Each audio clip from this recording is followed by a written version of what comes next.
Dear Ukrainians, dear guests, we are happy to welcome you here in Ukrainian Pavilion ceremony.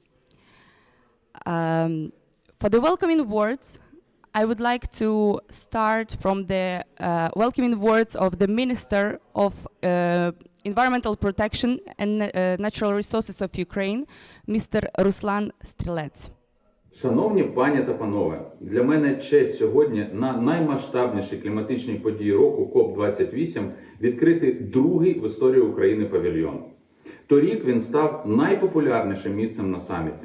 Лише за перший тиждень роботи його відвідали сотні учасників та відвідувачів конференції. Цілі України на COP28 – адвокація довкіллєвої декларації та об'єднання ще більше партнерів для зеленого майбутнього України та всього світу. Цьогорічна конференція має показати перші підсумки так званої температурної перевірки. Наскільки світ готовий вкладати у боротьбу з кліматичною кризою. І вже у перші дні світові лідери заявили про історичне рішення про створення і наповнення фонду втрат та збитків від змін клімату. І це вже не слова, і не обіцянки, а конкретні дії, які відбуваються тут і зараз. На конференції саме зараз вирішується місце проведення наступного COP29, який вже встигли назвати бездомним. Росія зловживає своїм місцем у східноєвропейській групі та блокує рішення щодо місця проведення наступного КОП. І ми розуміємо, що у групі, де є агресор, неможливо знайти спільне рішення. Це черговий приклад того, як країна-агресор нівелює та свідомо підриває зусилля усього цивілізованого світу. Ми маємо перемогти, щоб наступного року не привозити на КОП вогонь чи інші стихії. Цього року наша команда, яка об'єднала наше міністерство, міжнародних партнерів, креативну агенцію Грейс Тодорчук, ДТЕК, створила чергове диво – павільйон, який позиціонує Україну у стійкості та боротьбі. Боротьбі з ворогом та боротьбі з кліматичною кризою. Торік павільйон показував понівечені російським вогнем українські чорноземи, без яких у світі лише поглиблюватиметься продовольча криза. Цього року говоримо про катастрофічні наслідки підриву Каховської ГЕС. Розповідаємо про нашу боротьбу з екологічними викликами через війну. Як попри все, вже сьогодні працюємо над зеленою відбудовою. Сподіваюсь, наступного року на КОП ми не будемо говорити лише про кліматичні втрати, а будемо говорити про здобутки та зелене відновлення. Ми закликаємо весь світ схаменутись та доєднатись до формули мира президента і її 10 універсальних правил для всієї планети. Президент Володимир Зеленський сказав: «Наші спільні зусилля закладають нову світову традицію єднання. Такого єднання, яке, допомагаючи завершити війну одній країні, допомагає нам навчитись, як завершувати всі війни». Дякую всій команді та партнерам, що Україна вдруге має свій павільйон під час конференції. Я впевнений, він стане потужним майданчиком якісної комунікації з усіма країнами світу, аби долучити їх до наших ініціатив. Запрошую всіх в павільйон України на власні очі переконатись, що у кожному квадратному сантиметрі цього простору є своя філософія і логіка. Слава Україні!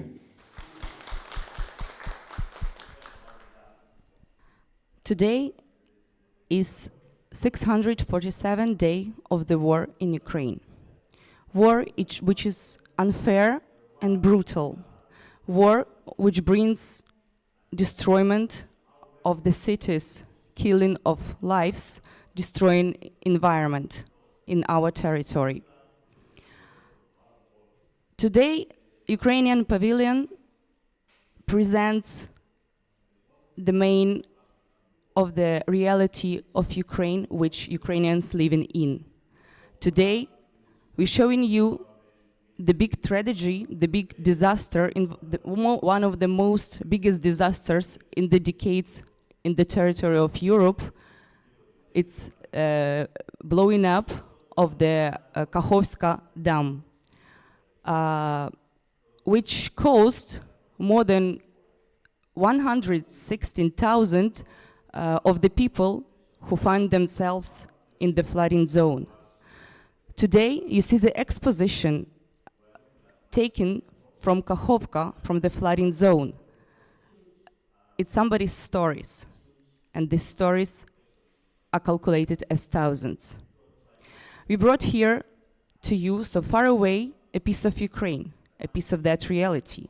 But we also brought today for you our hope. We brought here in Ukrainian Pavilion our big plans on recovery, reconstruction, and big ambitious climate policy. Today's pavilion, it's a second pavilion of Ukraine on the Conference of Parties. It's a big effort of many people, organizations, government, international donors, and international support to make it possible. On this pavilion is represented the formula of the president, peace formula of the President Volodymyr Zelensky, represents the consequences of the war, represent the green recovery of Ukraine. It also shows the fair justice and responsibility for the war. We would like today to, I would like today to present our speakers. It's a Deputy Minister, Miss Victoria Kireeva. It's Alexei Ryabchin. It's the advisor of Vice Prime Minister Olga Stefanishina on European and Euro-Atlantic integration. It's Vasilina Belyo, the coordinator of the Department of NGO Ecodia. And I would like to, and also we have online speaker today with us, the representative of the expert society, scientist, Leonard de Klerk, who will share with us today about the research. So I would like to start, good morning. I would like to start, first of all, with to give the floor to the Deputy Minister, Ms. Victoria Kireeva, with the question, why it's so important that Ukraine has this pavilion today? What brought Ukraine for the climate policy today here on this pavilion? Please, floor is yours.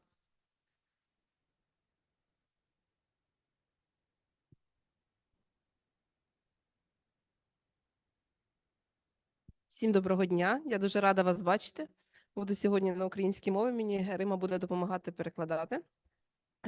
Тому в першу чергу, чути так, да? В першу чергу КОП – це найбільша конференція кліматична, яку ми чекаємо цілий рік. І вже ви знаєте, останній день КОПу 28 – це буде початок КОПу 29. Тому ми готуємося і ми розуміємо, що в першу чергу КОП – це місце для того, щоб кожна країна переглянула свої позиції щодо кліматичної політики, оновила свої позиції або відмовилася від певних позицій. Good afternoon, everyone. I will start today in Ukrainian, and there will be a translation. So first of all, I would like to emphasize that COP is the biggest climate conference in the world, where all countries representing their hopes, their ideas, and their commitments toward our common climate goals. And when we are preparing for this current COP28, we already reviewing our current policies, and the last day of COP28 is our preparation, the start of COP29 cycle.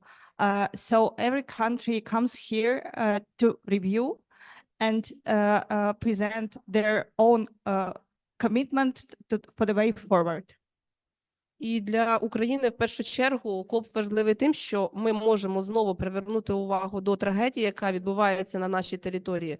Але це не основна наша задача. Наша основна задача – показати, що Україна є і залишається гравцем саме в світовій політиці, кліматичній політиці. І незважаючи на всі виклики, що перед нами ставить російська агресія, ми виконуємо свої зобов'язання і йдемо вперед. And of course, for Ukraine, this COP is the place to once again draw attention of the global community to the catastrophe that is happening in Ukraine right now. But also, it's not the only goal of Ukraine. We would like also to show our ambition and show our commitment and our achievements in climate policy, and to show Ukraine as a big player in global climate policy. Україна на КОПі – це не тільки український павільйон, це велика група перемовників, які сьогодні і щодня відстоюють наші позиції. Вони приймають участь в перемовинах щодо зеленого фінансування, щодо впровадження Паризької угоди, щодо нових ініціатив, а також щодо нових амбіцій. І нам дуже важливо, щоб на кожному засіданні, на кожному комітеті нас чули, і ми мали свою думку, і Україна мала свій голос. This COP is not only Ukraine, and COP is not only this pavilion. We have our group of negotiators that are represented in all halls, almost all halls of negotiating process, and supporting and providing Ukrainian idea and Ukrainian views on these global challenges, these topics that are discussed in the negotiation rooms, green finance, global goals on mitigation and adaptation, new initiatives. And we are trying our best so that Ukraine's voice will be heard by the global community in negotiations and at the pavilion. І КОП – це також проведення перемовин, це проведення зустрічей. Я хочу відзначити, що цього року вперше в історії України ми маємо не тільки павільйон, ми маємо свою невелику, але переговорну кімнату, в якій, я вважаю, і вже розпочалися проведення зустрічей, які в подальшому дадуть Україні не тільки результат на папері, а саме практичний результат. Тому КОП для нас – це в першу чергу розширення наших міжнародних можливостей. I would also like to emphasize that the COP for us is an opportunity to hold bilateral discussions and negotiations. And for that, for the first time in the history of COP, we have our own negotiation room here at Ukraine's Pavilion. And Ukraine has big plans to hold a number of negotiations and meetings in order to proceed with our practical steps together with our partners, combine our achievements and move further together with our partners.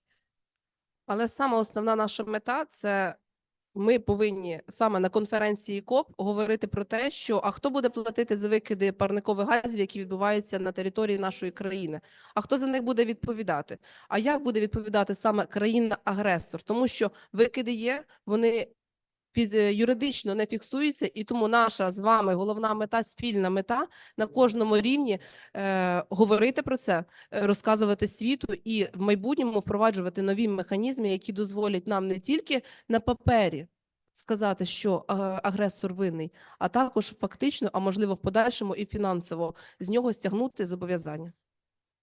And our biggest goal here at COP is, of course, to raise this issue of accountability of aggressor for the emissions of greenhouse gases due to the war.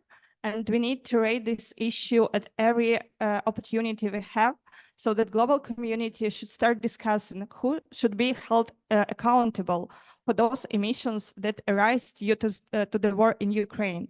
And we need to further proceed with practical solutions and identify new initiatives, new mechanisms on how to make aggressor liable and accountable for all the damage that it has done to our climate. Щодо другої частини питання нашої кліматичної політики, політики України, я всіх хочу запросити 8 грудня на великий івент, на якому буде саме міністр презентувати нашу політику в деталях, і там, де ми зможемо з вами проспілкуватися про неї, обговорити її. Я дуже коротко хочу розказати, що ми працюємо, уряд працює і працює з темпами набагато швидшими, чим ми працювали до війни. As to Ukraine's climate policy, I would like to invite you to the event that will be held here at Ukraine's Pavilion on 8th of December. There will be our minister, and he will be presenting Ukraine's climate policy in all of its components. And I would like to emphasize that Ukraine's government is moving forward and working hard on Ukraine's climate policy And we are even moving forward faster than it was before the war. І нашими пріоритетами саме в кліматичній політиці залишається впровадження СТВ, оновлений національно визначений внесок, рамковий кліматичний закон і виконання наших міжнародних зобов'язань. And here I would like to state that our priorities are still the same. We need to introduce in Ukraine emission trading system. We need to draw our framework climate law, and we need to review our NDC, and all of these components will ensure our sustainable climate policy in the future. Дякую за увагу і бажаю всім продуктивної праці саме на полях конференції КОП. Thank you for attention, and I wish to all of us to have a productive discussions and work here at COP.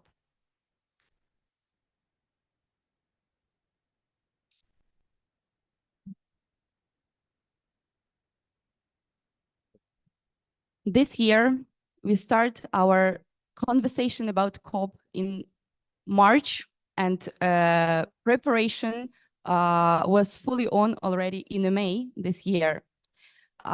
Incredibly, a lot of meetings and efforts have been put by the civil society in all this process. I would like to ask Vasilina, how do you see the role of the civil society in this, in how coping with the climate change issues? What are your recommendations in this? What is your role? Well, thank you for the question. Good morning to everyone. I'll just repeat the introduction of myself. My name is Vasilina Bulyo. I'm head of climate department at EcoAction. This is the biggest eco NGO in Ukraine. So I will briefly tell you what we as representatives of civil society do to cope with climate change. And as a climate crisis affects different aspects, different sectors, we are trying to organize our work according to that within our main three departments: the climate one, obviously, the energy one, and the agricultural one. And we also enlarge our involvement on the international, national, and local levels. But honestly, I would have to take at least several hours to describe how we as NGO and representatives of civil society are doing and what projects we are taking to combat and cope with climate crisis. So I will focus my today's speech on one message which I want to deliver to all in this room, is that the epicenter of global change derives from the local communities. And I think this principle resonates as well with our climate efforts today here in COP and globally in our countries. So the negotiations which are happening today, the decisions which will be made after the COP28 and decisions which were made previously, all of them have to be implemented on the local level, because they are not forced if we are not doing it in our households. So we as NGO closely cooperate with representatives of local communities and different civil society.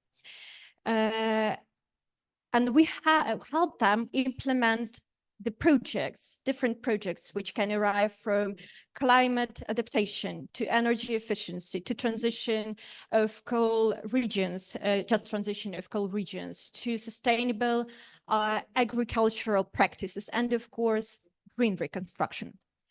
And when we are talking about green reconstruction, it's already happening in Ukraine. Although there is war ongoing, it's already happening where it's possible in limited, in limited space, in limited areas, but it's happening. And we feel from the broad civil society that there is a high interest to those topics like Build Back Better, green recovery, etc. And this is why we formed one of our work tracks to work specifically with local communities and to help them understand how they can shift and how they can implement their recovery projects. But there is one big problem, actually. They have the great desire and enthusiasm, but often they just don't know how and what to do to make green reconstruction a reality. So, as I mentioned, we are trying to get the civil society acquainted with those practices. For example, this year we arranged a Green Info tour about reconstruction and energy security. And we had 120 applications from different local communities, which were interested in seeking possibilities to see the examples how certain projects are implemented in practice, to get their new enthusiasm and to implement that within their communities. And unfortunately, out of that 120 applications, we were able to invite only 20 representatives from civil society. This disproportion shows that we have very big gap between the demand of local societies, local communities, and the capacity of us as NGOs, probably on the national level as well, to cover the need in knowledge how to do a green reconstruction properly.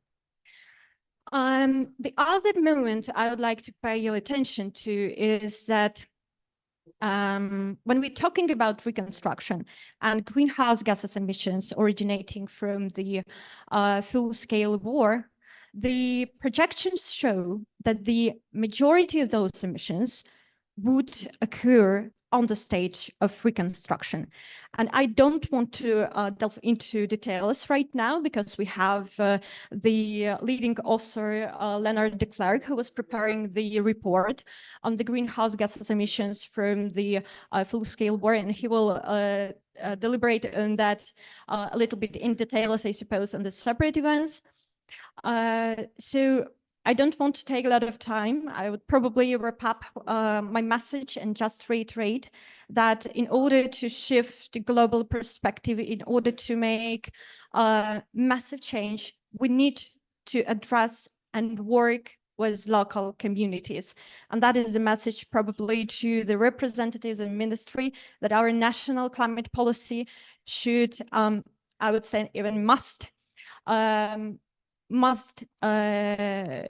indicate the proper ways of cooperation with local communities. I would also encourage Ukrainian as well as foreign businesses to support, even in a small fraction, Ukrainian local communities to make our reconstruction really green. Thank you.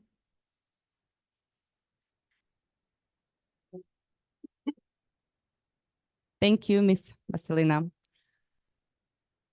And now I would like to give the floor to Alexei Ryabshin with the question of the recommendations and your opinion on which framework should be for the climate ambitions of Ukraine today on this year COP, taking into account that Ukraine is in the war, taking into account that a lot of efforts is going on for the green reconstruction.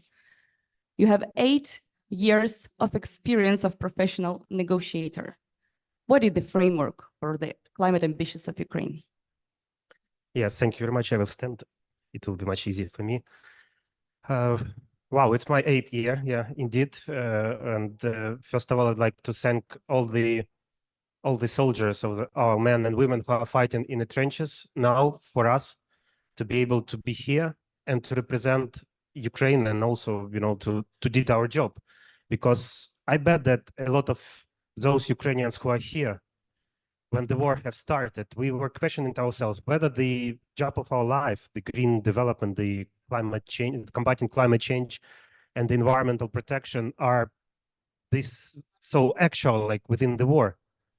But after Kakhovka, after being like after seeing all these environmental crimes of this ecocide, and with the hope of the green recovery, as you mentioned, I bet this is our duty to did our best to help recover, to help to prepare for the recovery, to help to do our best to attract investment and to build the framework when the war will be over and we will have a victory, like that our soldiers and their family will not wait to return to the new modernized Ukraine. And I'm really happy to see how the, like in my 8 years, how the negotiations were developed from, from a very niche topic where only some climate freak people like me and some other colleagues were visiting it, like often self-funded because we were believing in this stuff.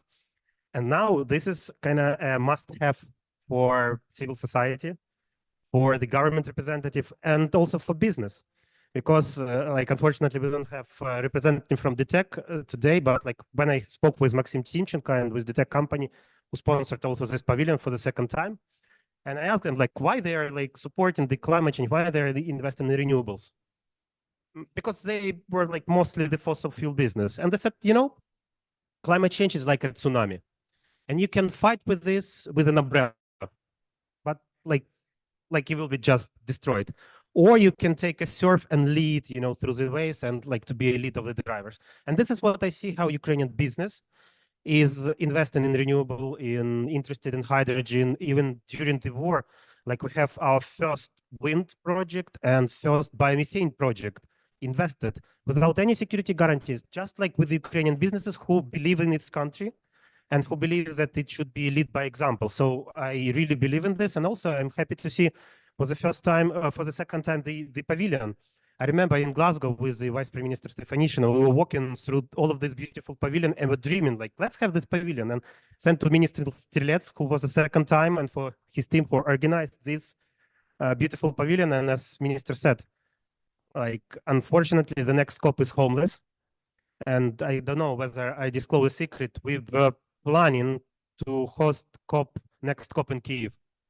And we agreed this with the president. We, like, if not the war, we will submit the application for the next year, last year, and like we would love to host this beautiful event in Ukraine once. We do believe that the next time we'll be able to do this. It's also our ambitious, as the moderator asked, and we were like really ambitious even before the war, full-scale war, because the war for us started in 2014. We had an ambitious NDC. Our company started to do the climate neutrality pledge. We plan to launch the emission trading system in 2024. Like, we did huge amount of this activity, and also European integration for us is a driver for all of our like climate activity. But nevertheless, we do believe in a green recovery. We do believe that all of our investment will be toward the green, and we will recover and reconstruct our outdated energy and economic system into new, modern, green and climate. And this is a big part of our responsibility. And one more time, thank you for all of these men and women who are fighting on the trench line, allowing us to do our job greatly. So thank you very much. Thank you, Alexei, for so much hope in your speech. After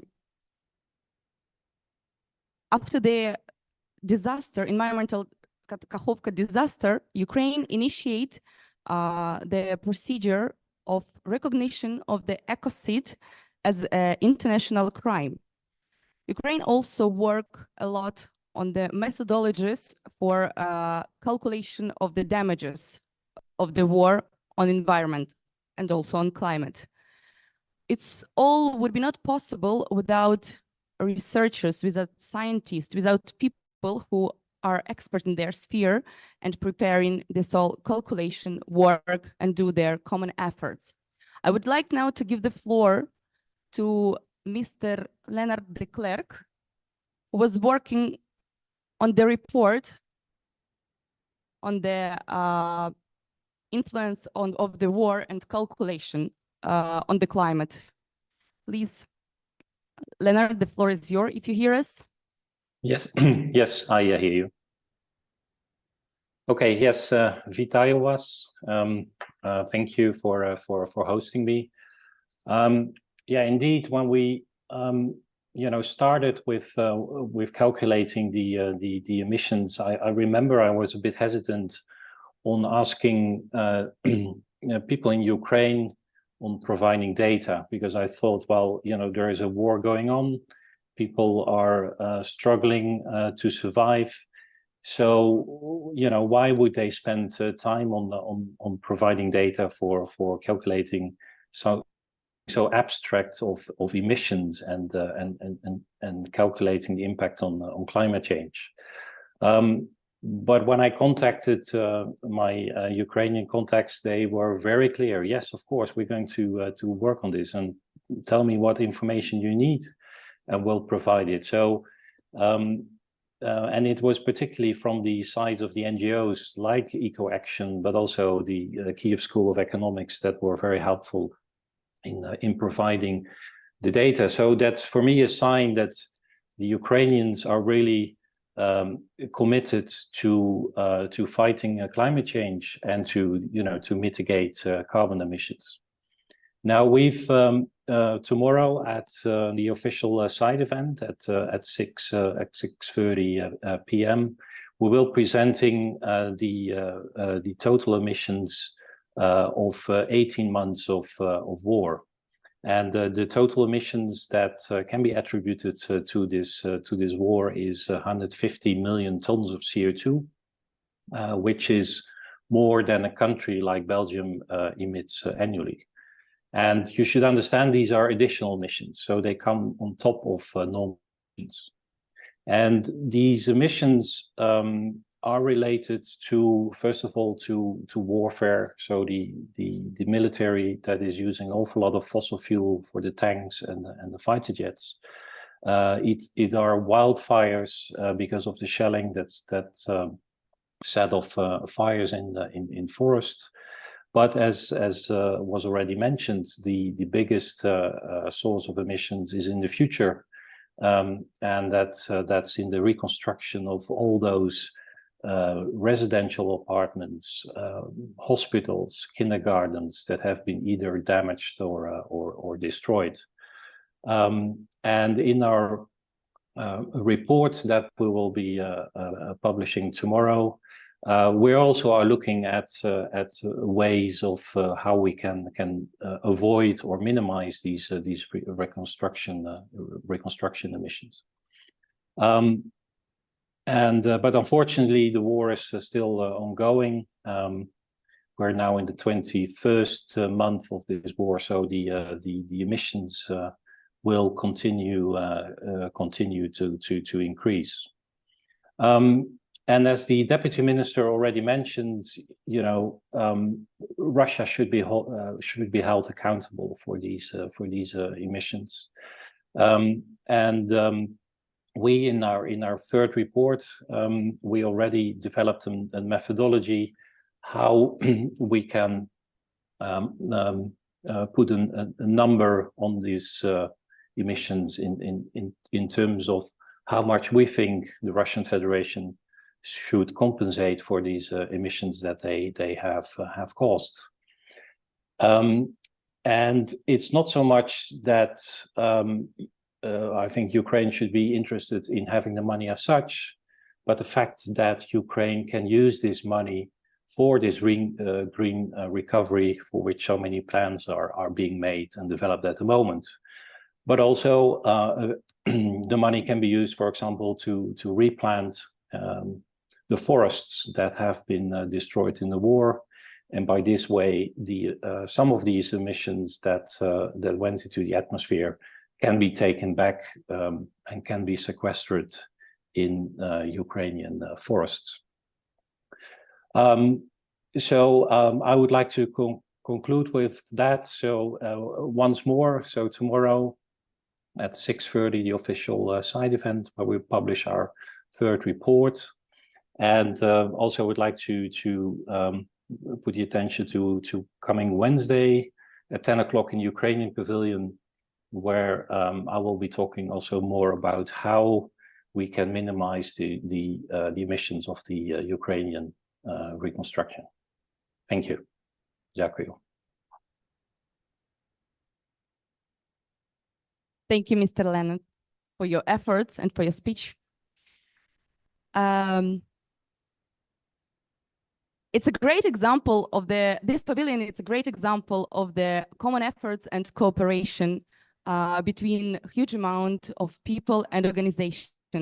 And I would like to thank you, first of all, everyone who comes here, our speakers, but also to make it possible, I would like to thank of these common efforts to the government of Ukraine, to civil society, to business representatives, especially to DTEC, to international partners, especially to the federal government of Germany and also GIZ.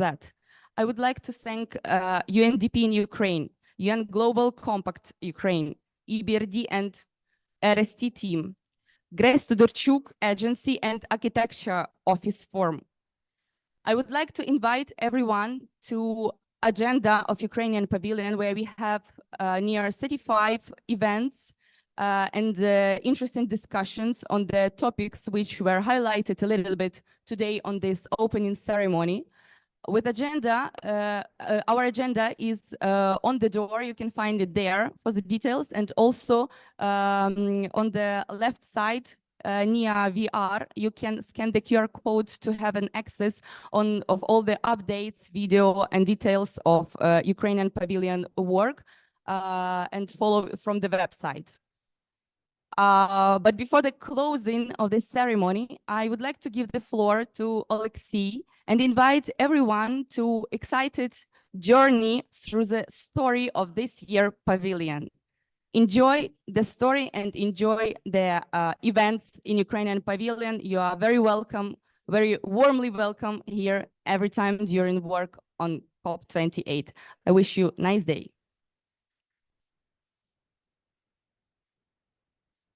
Yes, thank you very much. I guess a lot of people already strolled through the pavilion, but like I would like to give a, I don't know, 5-minute, very brief explanation of what it's all about.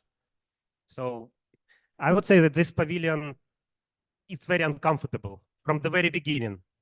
So it was an idea that like when you just enter the pavilion, you see the roof and you question yourself like, why the roof is here? And you know, it's not really comfortable. You need to walk through it, like to understand what it's all about. And for Ukrainian, we do understand that this war that we have in our country is very uncomfortable for the world. Yeah, it's like everybody wish to, you know, this war to be end as soon as possible. Nobody is, you know, care about the result, consequences of like, but you know, this roof and this house, basically it's an artifact. It's a silent witness of the war. And not only this one, because this roof and this tile, it survived the First World War, the Second World War, and it didn't survive current war. Like we brought this home and this roof from Kakhovka, and it's literally was taken out there by the gunshot, by the shells, and you know the team who was doing this, we're really proud of them. And you know, it's looked a bit modern, but like we were forced to wash all the mud and everything according to the local regulation. But like you would see that this is like a 100-year-old roof that we taken out. And just imagine that you are literally like with this war, you are out of your house. So you lost your house. Like what? This is a tragedy that, you know, like equal to the loss of the human life. And it's really painful. And just to show this image that we brought, like you can see here a picture of a tragedy of a mankind in Ukraine, but not only for men, but because huge amount of animals, huge amount of species, huge amount of biodiversity suffers through this man-made catastrophe. And the water that we lost in Ukraine would be enough to supply the entire Earth's population for 2 days. Just imagine this amount of water that were flooded. And also, we know that there are huge amount of this type catastrophe all over the world, like Pakistan and many, many other places in the earth suffer from the floods.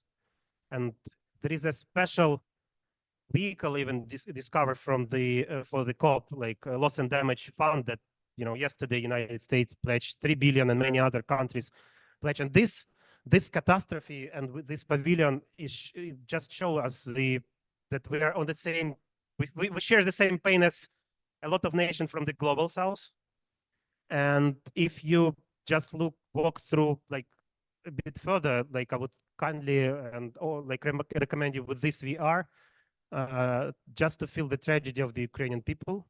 And this is the VR when like even the presidents of I wouldn't name the state were crying just looking to this VR when yesterday they came to our pavilion.